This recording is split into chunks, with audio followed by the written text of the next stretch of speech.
की यही खासियत है कि इसमें धांधली होगी। इस्तीफा दे दिया उन्होंने, तो क्या आपको लगता है कि आप इस्तीफा दे करके बच जाएंगे? हेमंत सोरेन जी जेपीएससी का जे बोलने तक के लिए तैयार नहीं। जेन ज़ी एक बार फिर सड़कों पर उतर आए हैं।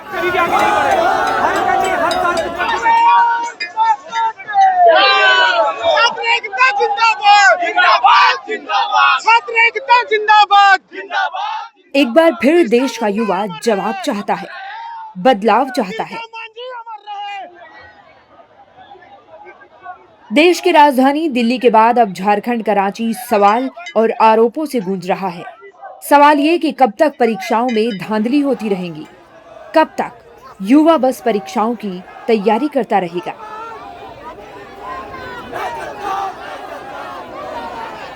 दिल्ली के जंतर मंतर पर नीट पेपर लीक को लेकर कॉकरोच जनता पार्टी और छात्रों का धरना प्रदर्शन 6 जून 2026 को शुरू होकर तत्कालीन शिक्षा मंत्री धर्मेंद्र प्रधान के इस्तीफे के साथ 25 जुलाई 2026 यानी कुल 36 दिनों के बाद खत्म हुआ।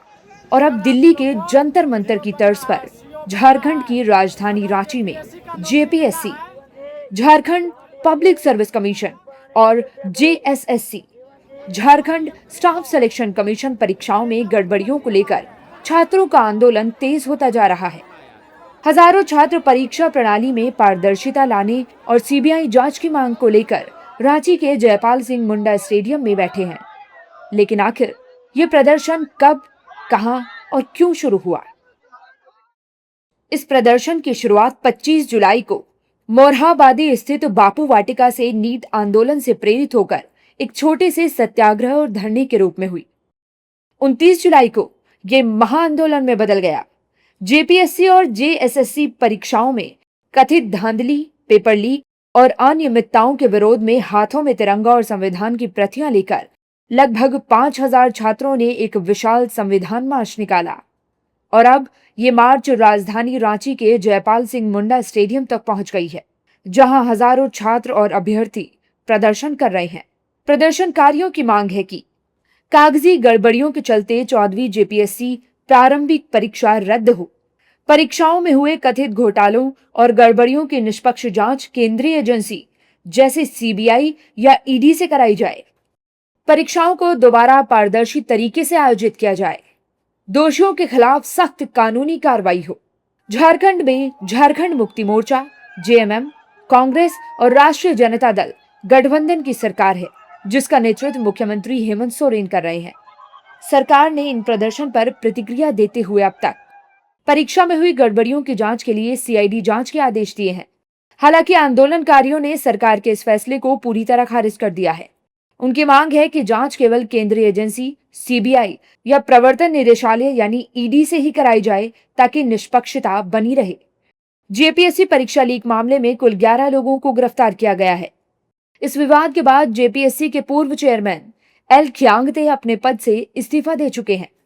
जो हाल ही में 14 जेपीएससी का एग्जाम हुआ, बड़ी भारी मात्रा में गड़बड़ी हुई, तो हम चाहते हैं कि ये जो गड़बड़ी हुई है तो ये किसी से छुपा हुआ नहीं है। सीआईडी जांच भी हुआ है और जो एल खियांगते साहब हैं, जो कि जेपीएससी के अध्यक्ष, उन्होंने रिजाइन दे दिया, इस्तीफा दे दिया उन्होंने। तो क्या आपको लगता है कि आप इस्तीफा दे करके बच जाएंगे? मैं सरकार से मांग करती हूँ कि जितने भी लोग ये जेपीएससी में और जेएसएससी सीजीएल में जितना भी घोटाला हुआ है, फिर जेएसएससी के जितने भी एग्जाम में घोटाला हुआ है, आप जितने भी इसमें संलिप्त पाए गए लोगों को कड़ी से कड़ी सजा दें। छात्रों का गुस्सा प्रदेश के मुख्यमंत्री हेमंत सोरेन पर फूट रहा है। वे कहते हैं झारखंड का नारा सरकार ने पढ़ो या लड़ो से बदलकर पढ़ो या मरो कर दिया है। विद्यार्थी सड़क सड़क पर है, रोजगार के लिए दर दर की ठोकरें खा रहा है, लेकिन सरकार अपने मस्त है, मग्न है। यही हेमंत सोरेन सरकार, यही हेमंत सोरेन जी जब सरकार में सत्ता में नहीं थे, तब रघुवर दास के कार्यकाल में इन्होंने जेपीएससी का बहुत सारे, आप लोग भी देखेंगे, ट्वीट करते थे जेपीएससी में अनियमितता है, ये है वो है। लेकिन जब से हम लोगों ने इनको सत्ता में भेजा, उसके बाद आप देख रहे हैं हेमंत सोरेन जी जेपीएससी का जे बोलने तक के लिए तैयार नहीं, जेएसएससी का जे बोलने के लिए तैयार नहीं है। क्या कारण है? क्या इनके अधिकारियों के साथ संलिप्तता है क्या? अरे आपको हम लोगों ने अधिकारी जो भ्रष्ट हैं, जो पेपर लीक करवाते हैं उनको पकड़ने के लिए भेजा था, ना कि उन लोगों के साथ संलिप्त करके हम लोग झारखंड के युवा को ठगने का काम करें, इसलिए भेजा था। एक समय में झारखंड का ये बहुत बड़ा नारा था कि पढ़ो और लड़ो। जिस तरह का हताशा देखने को मिल रहा है इस सरकार में, हमें तो लगता है कि सरकार का नारा है स्टूडेंट के लिए। दिल्ली के बाद अब कॉकरोच जनता पार्टी के फाउंडर अभिजीत दीपके और प्रवक्ता आशुतोष रांका झारखंड की ओर कूच करते हुए दिखाई दे रहे हैं। रविवार 2 अगस्त को अभिजीत और आशुतोष ने वीडियो कॉल के माध्यम से आंदोलन कर रहे जेपीएससी और जेएसएससी अभ्यर्थियों से बातचीत की। उन्होंने छात्रों की मांग का समर्थन करते हुए उनके आंदोलन के साथ खड़े रहने का भरोसा दिलाया। इतना ही नहीं, अभिजीत दीपके ने जल्द झारखंड आने की बात भी कही। कि 14 जेपीएससी का जो रेगुलर है पीटी और जो बैकलॉग 2023 जो लिया था सिविल सर्विसेज एग्जाम, उसी तरह बैकलॉग 2025 भी था सिविल सर्विसेज एग्जाम। ये तीनों एग्जाम को सर हम लोग अविलंब रद्द करने का मांग किए हैं सर, और इसमें जो है सो सीबीआई जांच करके फास्ट ट्रैक कोर्ट के माध्यम से अविलंब इसमें इसका पर्दाफाश किया जाए सर। ये हम लोग सरकार से मांग करते हैं सर।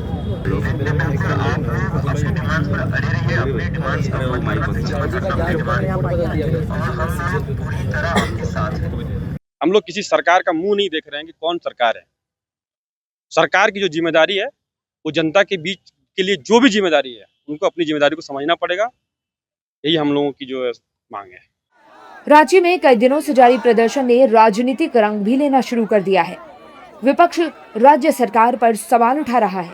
बीजेपी राष्ट्रीय प्रवक्ता तुहिन सिन्हा ने प्रदेश के मुख्यमंत्री हेमंत सोरेन पर निशाना साधते हुए कहा कि उनकी ओर से अब तक एक बयान तक सामने नहीं आया है। कांग्रेस और आम आदमी पार्टी पर भी हमलावर होते हुए तुहिन ने सवाल किया कि विपक्ष यहाँ क्यों संज्ञान नहीं ले रहा, क्या झारखंड भारत का हिस्सा नहीं है।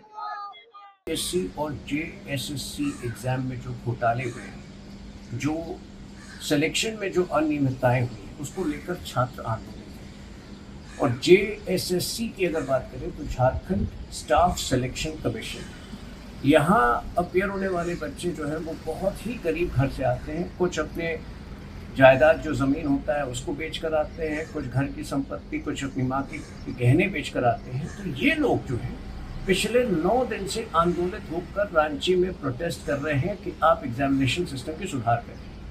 लेकिन एक